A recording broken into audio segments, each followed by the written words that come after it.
All right, so for the transitions, the first 3 minutes should have a lot of transitions here. You can see the first 3 minutes has really a lot of transitions. I mainly use them when the topic changed or it's the end of a sentence.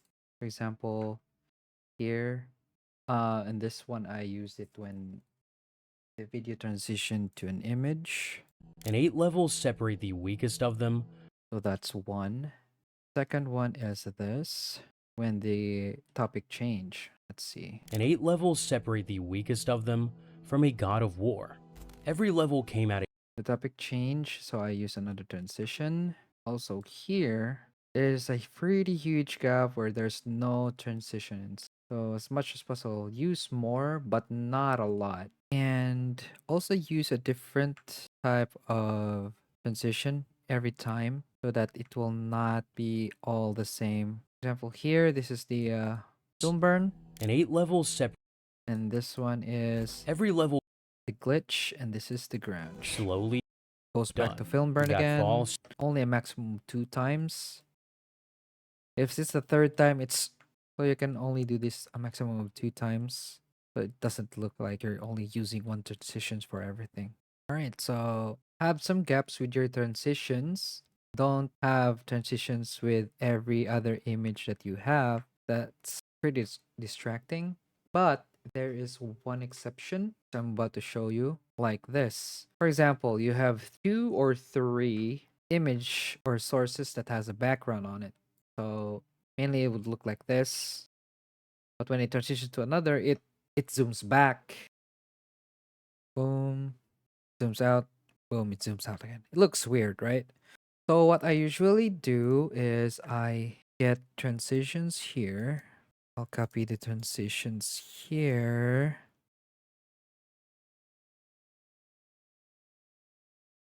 Paste it here.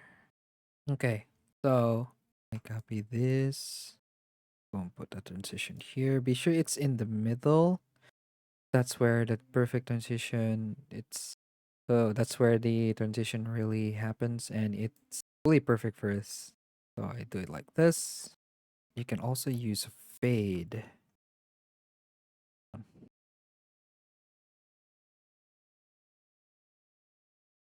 Fade out.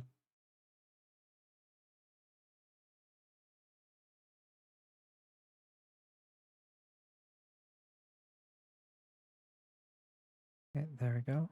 Use this. Boom. This is also considered as transition. So you can use that.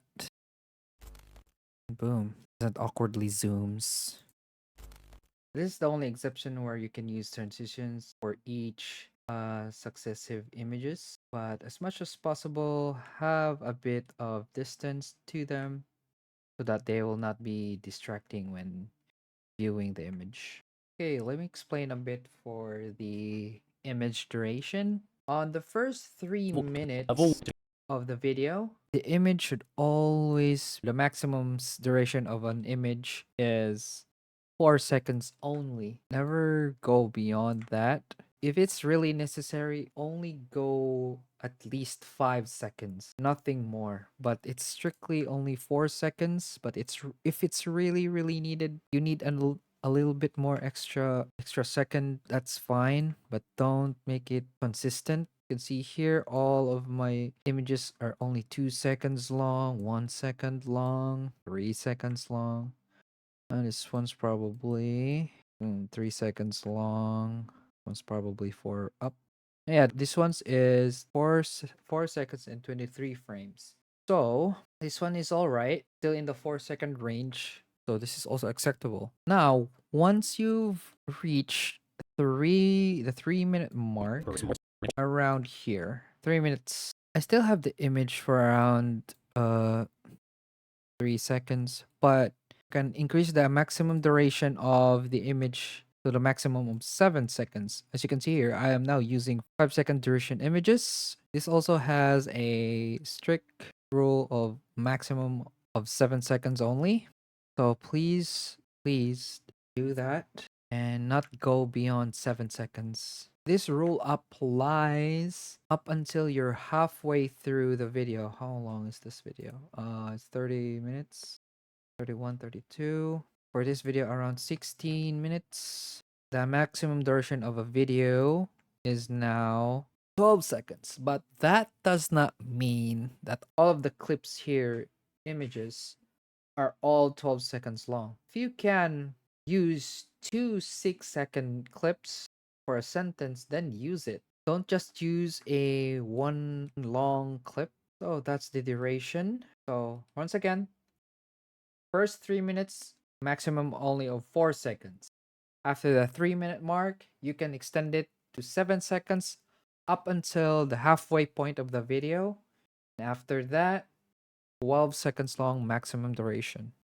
But please, if you can use two separate 6-second images instead of one long 12-second image, please use that. So it's still engaging even if it's already in the middle part of the video. All right, now how to use zooms. Okay, I have it here. Okay, so this is the zooms and pans. I've just copied it to my effects folder here. This is the old one that I still currently use. But what I did is just copy these my timeline. If you're wondering how I did this, where the whole thing is in the timeline of my video here. I did this by going here. So what I did, this is the preset. I just copied everything and then go back to my project file that I'm currently editing, and then boom, paste it. But be sure to paste it in another timeline, because if you paste it here on your main timeline, it's really gonna lag up your timeline. Really not ideal. So what I do is I just paste it on another timeline, and here you are. So now, how I use zooms and pans. Okay, so for example, I have 8 images here. What I usually do when using zooms, I copy, or I get the adjustment clip from here. Or this is the zooms. I copy this, and I just place it up top and hold while highlighting the zoom. I hit Alt, drag it to the right side, and then let go. Then hold Alt again and drag. Then let go of left click and Alt, drag and drag again. This is how I add zooms. This also applies to pans as well. I just do it like this so that the zoom speed is consistent, even if it's shorter or longer, as you can see in this example here right now.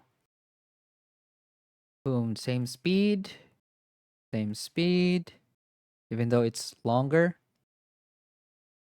Boom, shorter, same speed. Boom, still shorter, same speed. So this is the 4-second rule. You can only apply zoom and pans 4 times. You can only use zoom 4 times here because this is the only category of zooms that I have. The zoom out is not really used here because it is not preferred. So here, from left to right, and this, if I'm not mistaken, this is up to down. Yep, up to down and down to up. So for pans, it's either you can use 4 of these like this. Boom, it's 4 of that. Or you can use 2 of that and 2 of this. This is also acceptable, but do not do it like this. This is not acceptable. It looks really bad when you do it like this. Boom, boom. Yeah, it's really bad for me personally, so I don't use it like that. Either 2 or just 4 straight up. This only applies for pans, for panning left to right, up to down, and down to up. All right, so that's how I use zooms. All right, so now for glitches and how to fix them. This is just one example. So just hit like this so that it's more realistic.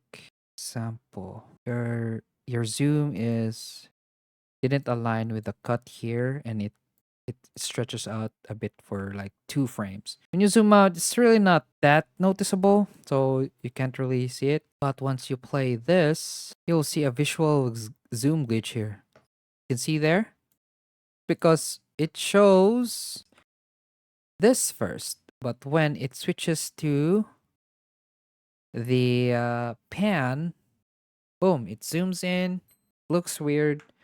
So this is how you fix it. If it's zooming in, or if the zoom is protruding to the next adjustment clip, what I usually do is drag this forward until you align it to the cut. Do not, I repeat, do not drag it like this, because it's going to create a dead space here where there's no keyframe. So the image doesn't move until a certain point. You can see here, 1, 2, 3, 4. It doesn't move until it reaches a certain point and it starts moving. So this can also create a glitch. So be careful about that. So that's why if it's protruding right here like that, what I usually do is just boom, move it like that, and then adjust this accordingly, and boom.